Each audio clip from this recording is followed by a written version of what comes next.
Book 1. The Blight.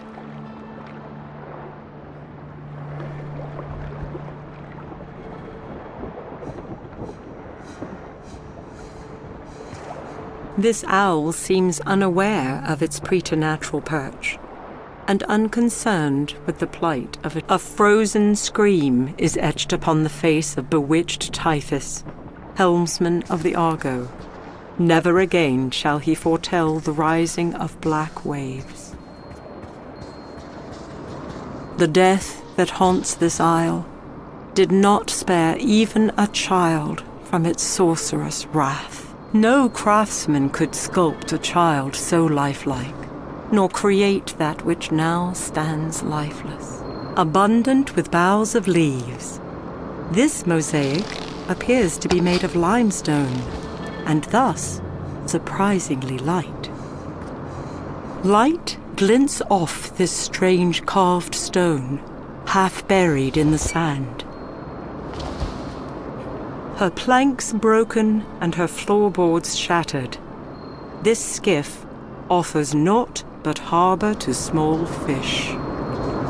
The water that flows from these rocks would keep even the most stalwart from discerning what lies beyond. This splintered plank is no doubt a victim of the sharp rocks that encircle this isle. This plank is bleached and split from the sun.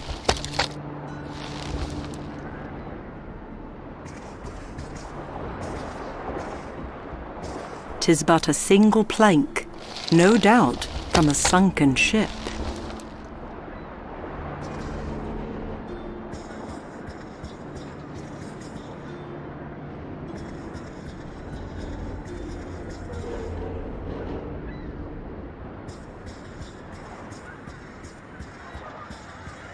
This statue would appear newly struck, as the salt of the sea has yet to assail its stone. This hound was not spared the fate that befell the other inhabitants of this isle. 'Tis naught but a fisherman's net, set so the west winds can reach its sodden threads. While man may have birthed this massive sculpture from the isle's bedrock, deep waters now embrace it as their own.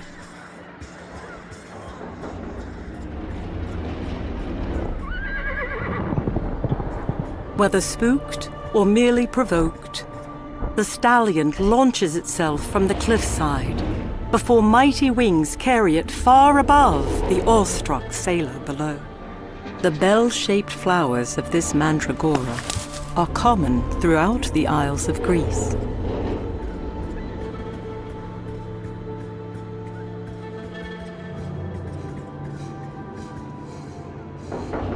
Nearly 200 men high, the massive bronze soldier stands silent, enthralled by the euphonious song rising from below. Though salty mists shroud their form, there is no denying the women upon the rocks. For even from here, the lure of the siren's song is strong.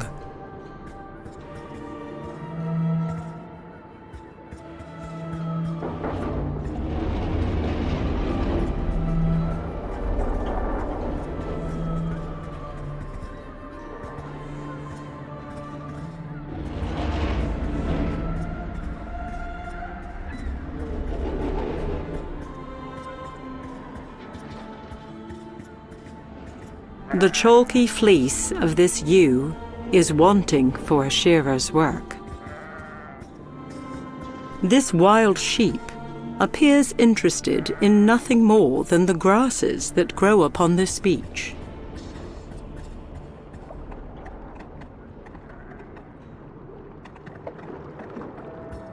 "'Tis Palamonius, son of Olenane Lernus, whose bodily frame and valor no man could match.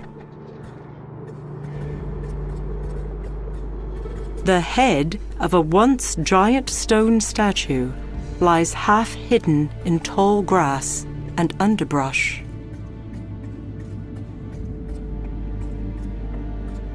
An unseen hand forces Argonus from his feet and into a dense thicket skirting the stone path.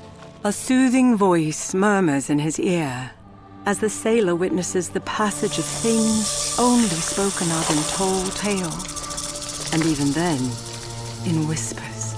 Be quiet for but a moment, the voice counsels. Once the otherworldly creatures fade from sight, Argonus pulls himself from the dust and gazes skyward. Before him, held aloft, is a handsome woman, replete with glory and power. How many times must fair Athena save one man? The immortal asks, her head tilted with uncommon grace, her eyes soft. Before words can form on Argonus's lips, she continues. "'Tis not a query to be answered so readily, sailor of the Argo. Shadows gather," she says. "There is a blight upon this isle. Have you not seen its handiwork? The flesh of your companions no longer flesh. Their bones, that of the earth." The woman's eyes drop. "I fear my own hand may have set these dire events into motion.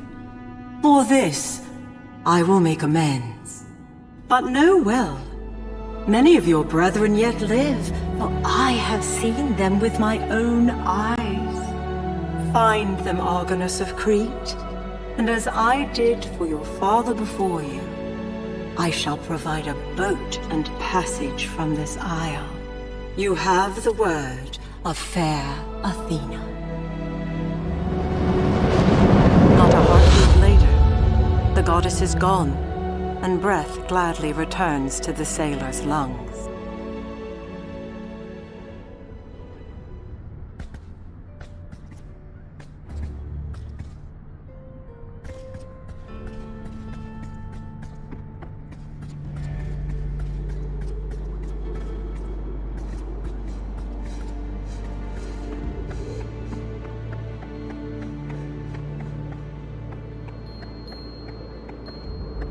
Long, twisted necks adorn the pitted surface of this stone tablet. This child was not struck down by mortal ills, but surely by something that is beyond this world. This young woman, most likely a temple worshipper, seems to have been frozen in time. This grotesque statue is that of Honorable Castor, skilled to guide swift-footed steeds. Finding a trinket such as this upon these shores, let alone within the boughs of this tree, must surely be a portent.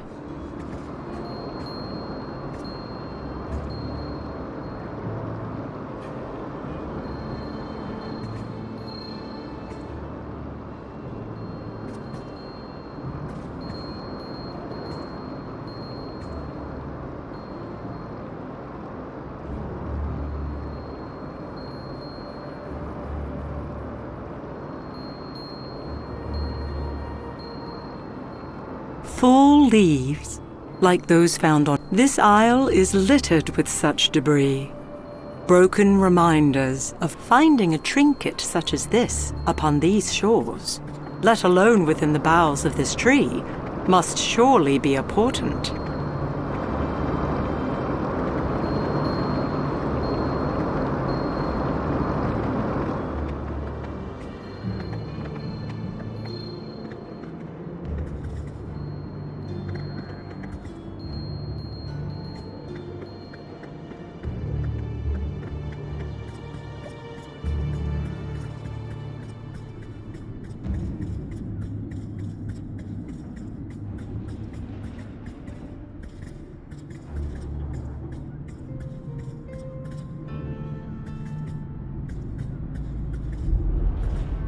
No doubt struck by the hand of an Argonaut, the head of the Hydra lies lifeless, its flesh still warm to the touch.